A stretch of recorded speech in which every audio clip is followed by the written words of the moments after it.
And ultimately, that's not the correct way of doing things, and transactions will downgrade, which ultimately means they'll run at a higher transaction rate, which is not good, obviously, for the owner because you're not taking transactions the right way. So ultimately, if you're a retail setting, you need to ensure that you are full on taking that transaction with an actual debit or credit card and being able to do it that way. And one little tidbit that I tell too is that some people, when I say improving the way you take transactions, that also means having terminals or however you're taking transactions that they're up to date and they're ready to take transactions the proper way. If you're still swiping your cards with a mag stripe,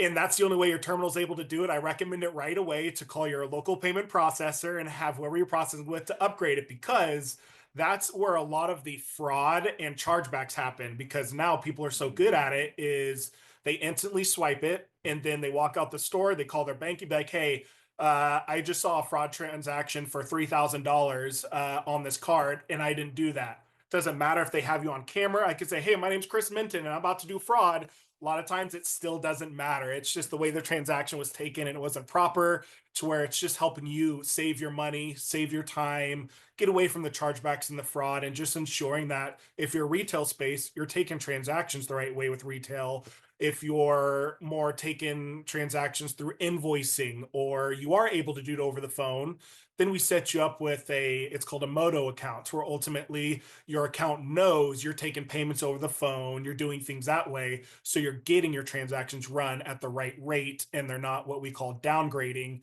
to where you're getting charged at a higher rate, which obviously these days everyone's trying to save money where they can. And we're not trying to have that. And you said a few things in there that I want to like kind of dig into a little bit more.